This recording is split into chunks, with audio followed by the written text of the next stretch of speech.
Hello, everybody. Sorry for the LinkedIn bug. I mean, it wasn't really working, but welcome to our event on IP.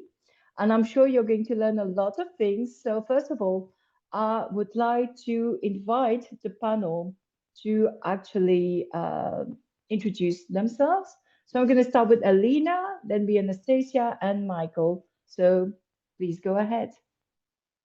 Thanks, Hannah, and thanks everyone here for joining and bearing with us. Very quickly, my name's Helena. I used to work at Disney Games, doing gaming IP licensing, go-to-market. Past couple of years at Grab, which is a super app platform based in Southeast Asia. Really excited to talk about, primarily gaming IP, but also some other cool things. So looking forward to this. I'll take over from here. Thanks, Helena. And thanks for having us, Hannah. I'm Anastasia. I'm a producer and a founder at Cowboy Anime. I specialize in helping brands and creators navigate the world of anime storytelling. And specifically, I help brands understand the power of anime and reach out to younger audiences through authentic and relevant storytelling. Really excited to learn today and also to share insights on anime. Michael, take it away. Thank you. My name's Michael. I've been working in the webtoon industry here in Korea for about the past 8, almost 9 years now. Worked in everything from translation to original content production to licensing to platform operations. And I'm really excited to hear more about gaming and anime, being a big fan of video games and anime, but also I'm really, really excited to share a little bit more about the kind of growing webtoon industry and how it's working both in Korea and abroad.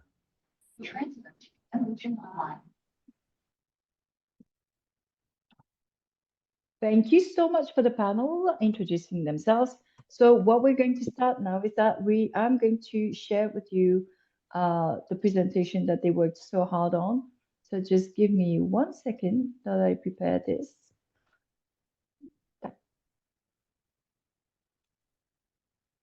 And there we go.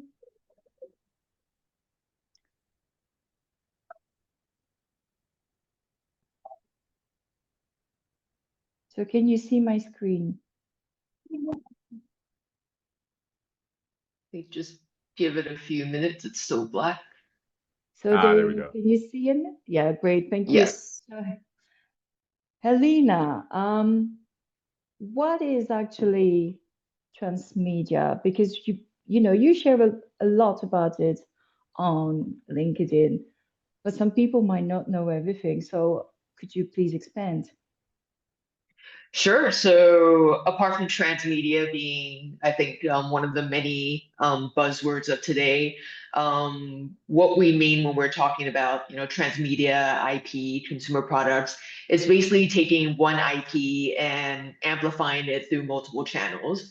So a key example of having a great transmedia strategy for a corporate is basically Disney. So Disney has this entire playbook based on amplifying and monetizing all their different IPs and brands. That's why you see Mickey everywhere. You see Marvel everywhere. You see them on the big screen, on the little screen, like on T-shirts, in books, and also in live experiences on stage as well as theme parks. So I mean, Disney has been doing this for a long time. Actually, a lot of companies with strong IP and strong content have also been doing this, but I think it's only fairly recently that the word transmedia, I mean, the buzzword really took off. So for my part today, I'll be diving in a bit deeper into gaming IP and primarily Asian gaming IP. So, I mean, should we go through the slides now, or we can go through it later? Let's just move ahead. So Okay. what happened in Asia? Sure. Please tell us.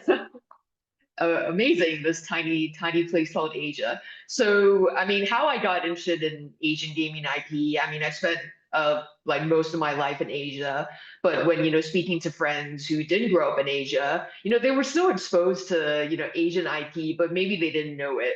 I think a lot of people, when they were first exposed to things like Mario and Pokemon, especially for Pokemon. They didn't even know that Pokemon is actually started as a gaming IP. It started as, a video game.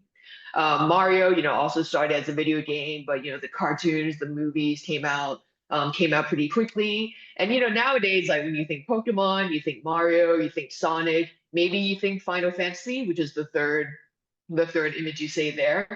Like maybe you're so used to seeing it now, you think it's super mainstream, but not that long ago, like gaming IP, it wasn't at least outside of Asia, wasn't as common and wasn't as well known and wasn't as kind of like desired. So I think what's really important for Asian IP as well as gaming IP is that first of all, there's so much more of it these days. It's like really prolific, and also distribution has just made it a lot easier to access gaming IP and also especially Asian IP. So my fellow panelists later, they'll talk about their channels that they want to amplify. So yeah, I think especially being on the consumer front, we are really sport for choice these days.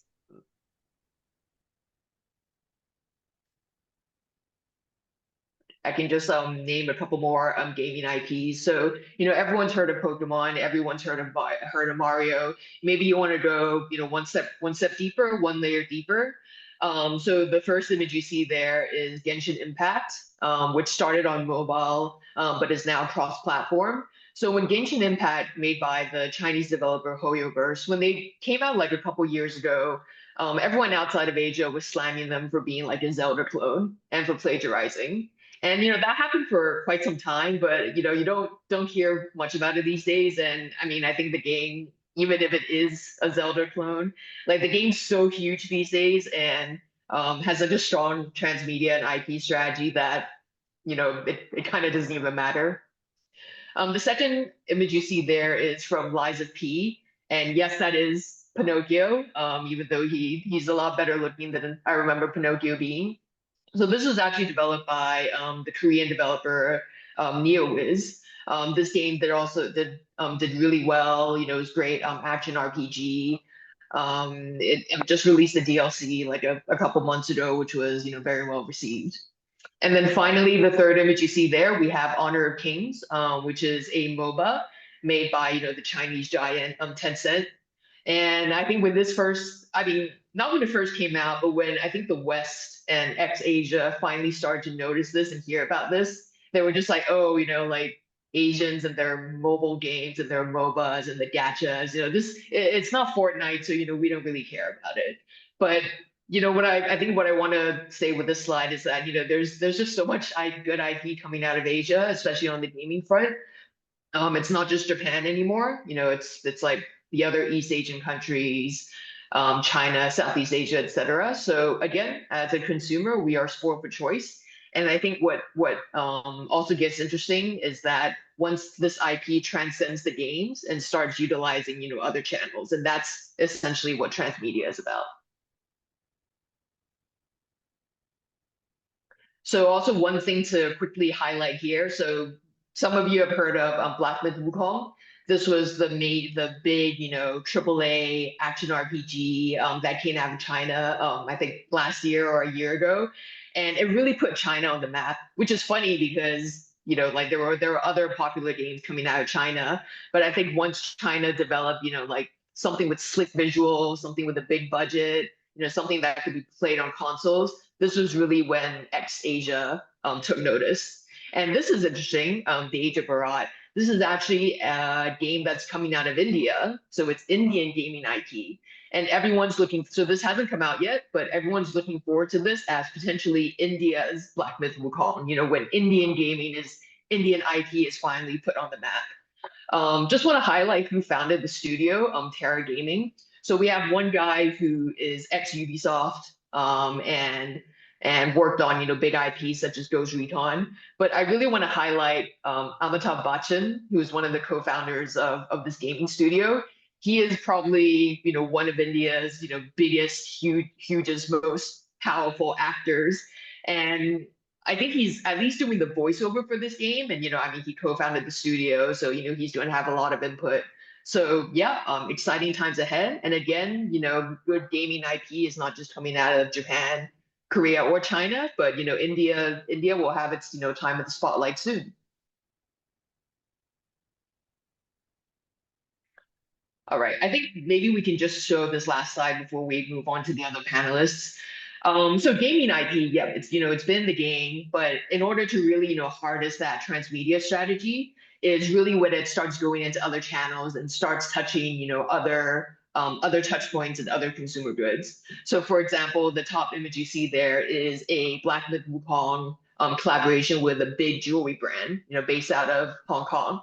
So the jewelry they produce, it's definitely not cheap, and it's just a really interesting strategy. Like, I think so. The jewelry company is called Chow Tai Fook, and they actually said in like their annual report in their statement that they are really looking at IP collaboration to really target people who they like buying jewelry doesn't come naturally to them, or they've never bought jewelry before.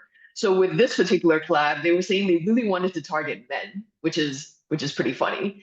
So it's just going to be really interesting to see these more of these collabs coming out later. Another big and common thing that happens in oh sorry yep another common thing that happens with these sort of IP collabs and synergy is basically gaming and QSR. So gaming in like a fast food brand. So the second image you see there is of Pizza Hut. I mean, pizza and gaming kind of go hand in hand. But this is a collaboration that Pizza Hut China did with Fate Grand Order, which is a massively popular Japanese mobile game, which now has like anime, now has manga, etc. And it's also really interesting because you see the characters actually enjoying, the art of eating pizza, which is really cool. Because at the end of the day, whether you're a character in a video game or a real person, everyone enjoys pizza. So the last two images are the gaming IP is Final Fantasy 14. The first one is a collab they did very recently with Shu Uemura, the luxury makeup and skincare brand. And then the fourth one, so this is a German brand. I'm gonna butcher the pronunciation, Schwarzkopf. But I mean, I've been seeing this brand on the shelves, even as when I was young, like even in and they did a big activation at Gamescom in Cologne earlier this year, showcasing it to the primarily Western market. So, I mean, collaborations with brands have been, at least in Asia, very widespread, very common. But I think going into the future, they're only going to get more interesting. They're going to explore different types of channels. So it's not just going to be putting your logo on a T-shirt anymore. So again, I think I'm very interesting things to come. Thank you so much, Helena. So what comes next? Sure. So what I think will come next are, what I'm excited and also worried about. So brand slapping or brand slaps, very common phrase used in Disney, is basically, the very kind of low effort, easy win kind of brand collaboration. It's basically just again like putting Mickey on a t-shirt, putting Mickey on like a mug. So all that, that's going to continue. That's still happening. But what's interesting is that companies are also going to see that it's not so easy to get people's loyalty and attention anymore. So it really is in everyone's interest to be more creative, think outside the box as well. The other thing I want to highlight is that UGC or user generated content. It's really going to be, I mean, it already is, and it's going to continue to be the next forefront for, talent in the industry, as well as incubating, being an incubator for, the next IPs to come. So, we've heard about the different UGC games on platforms such as, Roblox and, the IPs and ideas that keep coming from there. So that's, really a big thing to watch. So all in all, it basically means that, the playbook, the transmedia playbook that Disney perfected in the past, it's going to keep evolving, and it's just going to, get more interesting. So, lots of opportunities for growth and collaboration. Thank you. Well, you can all start, following Helena on LinkedIn. She really posts a lot of extremely interesting stuff, things that you don't know about, especially in Europe and America. So I highly suggest that you should follow her. So let's just move on to you, Michael. So Michael, you are Korean American. as much as I know.